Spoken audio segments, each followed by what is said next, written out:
Selamat pagi anak-anak. Pagi Pak. Gimana kabar hari ini? Baik.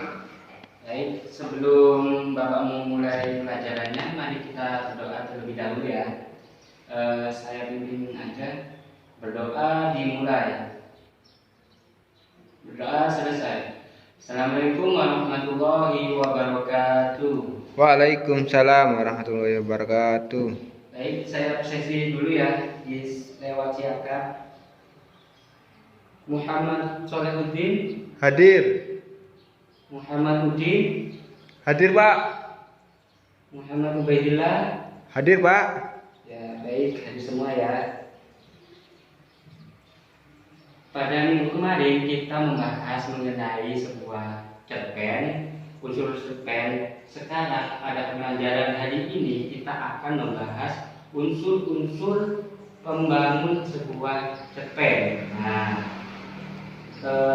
tujuan pembelajaran hari ini diharapkan siswa dapat mengetahui unsur-unsur pembentuk suatu cerpen. Baik, Bapak akan menerangkan ya unsur-unsur pembentuk sebuah cerpen. Unsur pembentuk sebuah cerpen ini ada dua, yaitu unsur intrinsi dan juga unsur Trinsik. ekstrinsik. Nah, jadi unsur intrinsik ini unsur pembangun dari dalam sebuah cerita, dan unsur ekstrinsik pembangun dari luar cerita. Baik, unsur intrinsik ini dibagi menjadi 6. Apa saja, ada yang tahu? Tema. Ya, betul, tema. Ada yang tahu, Din? Setting Pak. Setting. Bentar ya. Setting atau latar.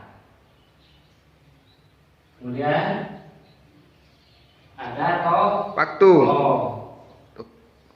tokoh atau penokohan.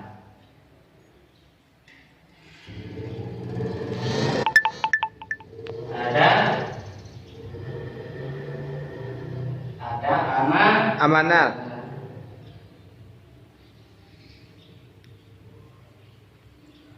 ada sudut pandang.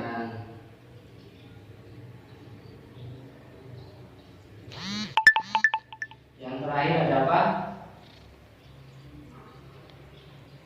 Apa tokoh dan juga Alur. Siapa yang tahu? Ayo. Alur Pak. Ya betul, alur. Baik.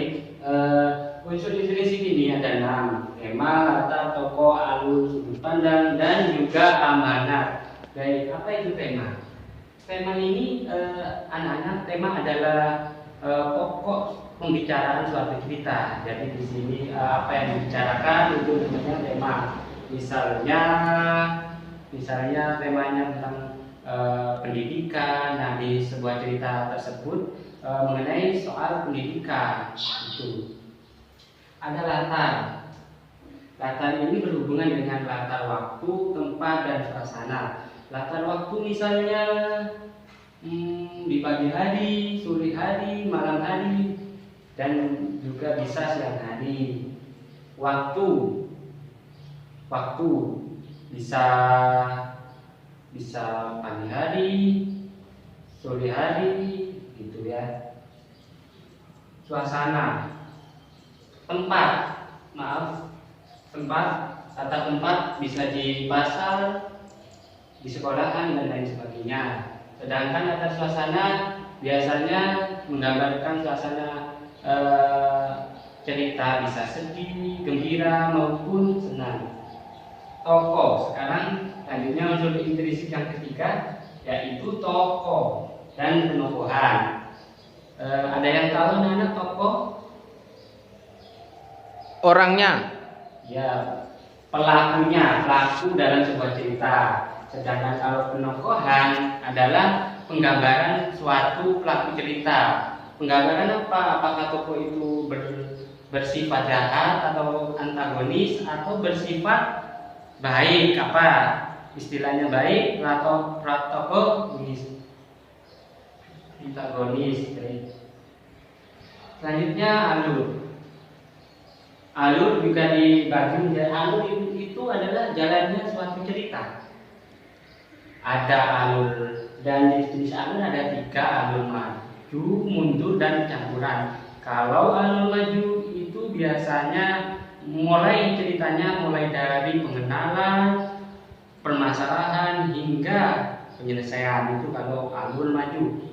Kalau sedangkan alur mundur biasanya ceritanya itu permasalahan dulu, baru kemudian pengenalan gitu.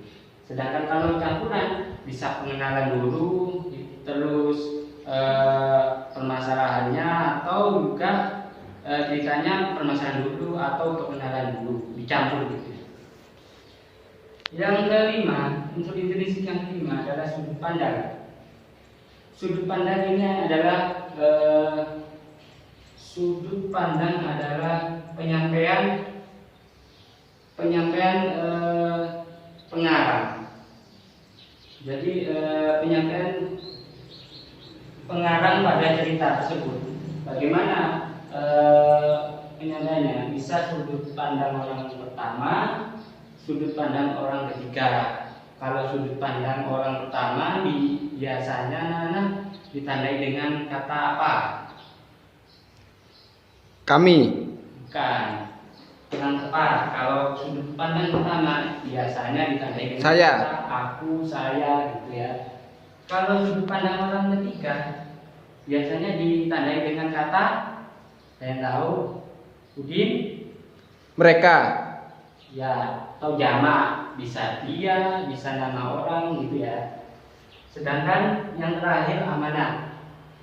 Amanat ini adalah pesan yang ingin disampaikan oleh pengarang bagi pembaca. Biasanya pesannya itu yang baik-baik. Misalnya tidak boleh mencuri, harus patuh pada orang tua. Nah, itu. Nah, inilah unsur pembangun suatu cerpen. Ada 6 komponen. Nah, sampai di sini ada yang ditanyakan? Sudah paham? Sudah. Baik, kalau begitu Bapak akan mencoba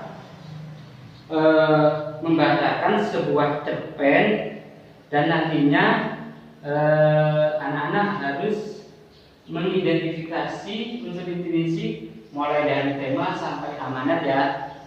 Oke, siap? Baik. Bapak akan membacakan sebuah cerpen.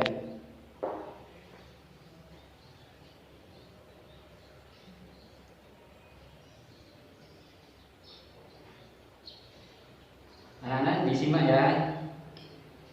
Judulnya Baik Luar Dalam, karya Anissa Putri.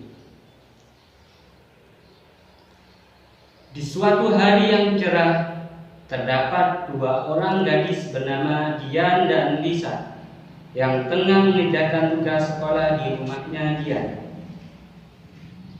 Mereka berdua mengerjakan tugas sekolah dengan serius dan suasananya pun nampak hening.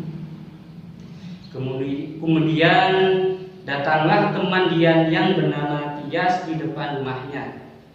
Namun Dian sendiri seolah tidak memperhatikan kehadiran Tias tersebut.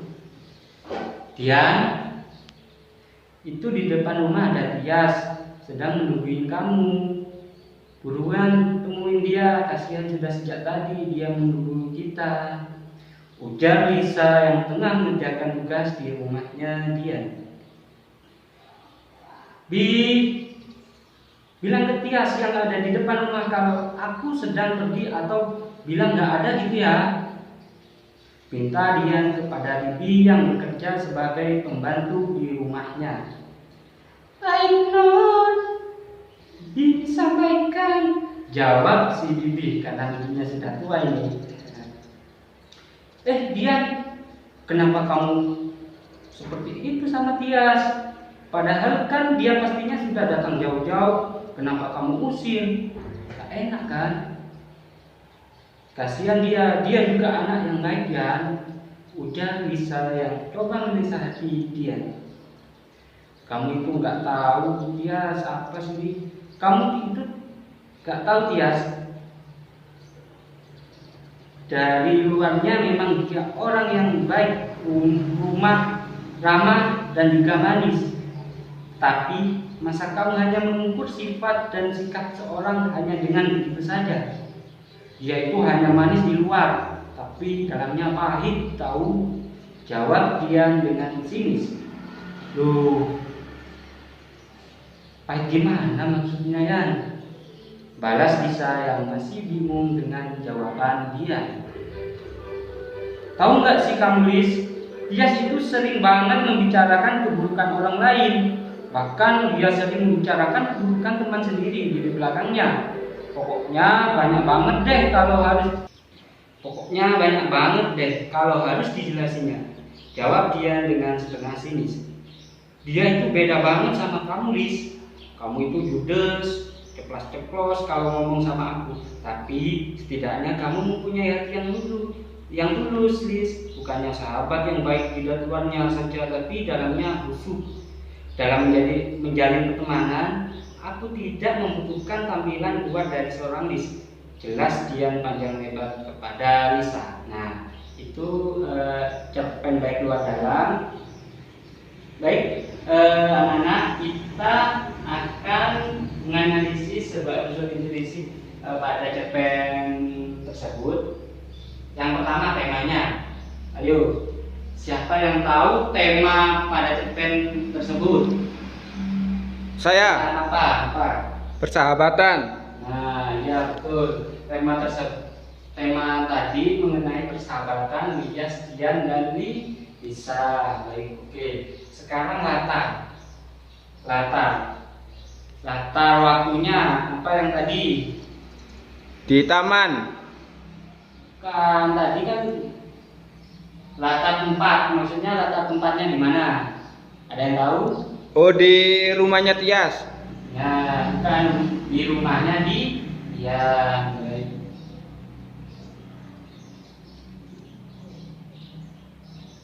Latar waktunya tadi di sore hari apa siang? Siang. Ya, siang. Suasananya gimana tadi? Suasananya Suram. Kan tadi suasananya dingin sekali. Ini karena mengerjakan tugas sekolah. Nah, tokohnya siapa saja? Dian. Ya, tokohnya Dian, Tias, Lisa dan Bibi. Nah, kalau Tias ini sifatnya Tias gimana? Jahat. Antagonis. Kalau Dian sama Lisa sifatnya protagonis. Baik. Alurnya menggunakan alur apa tadi? Alur maju. Nah, baik, karena mulai dari perkenalan sampai penyelesaian. Baik. Sudut pandangnya tadi menggunakan sudut pandang orang pertama atau orang ketiga? Orang pertama. Ya betul, orang pertama sebagai pelaku sampingan. Baik, amanat sekarang. Amanat yang disampaikan pada cerita tersebut mengenai apa, ada yang tahu? Tidak. Baik, amanat tadi mengenai kalau kita menjalin persahabatan harus dengan baik di dalam, jangan di dalamnya aja, di luarnya harus baik. Jangan membicarakan keburukan orang lain. Nah, itu materi pada hari ini. Sampai di sini sudah paham belum? Sudah, Pak. Nah, baik. Karena waktunya sudah habis, minggu yang akan datang Bapak beli tugas ya. Tugasnya yaitu membaca literasi tentang unsur ekstrinsik, dan nanti minggu depan kita akan membahasnya. Baik, Sebelum pelajaran hari ini ditutup, apabila Bapak ada salah kurang lebihnya, mohon maaf, dan semoga apa yang kita sampaikan bisa bermanfaat bagi kita. Sebelumnya kita berdoa dulu. Berdoa dimulai. Doa selesai. Wassalamualaikum warahmatullahi wabarakatuh. Waalaikumsalam warahmatullahi wabarakatuh.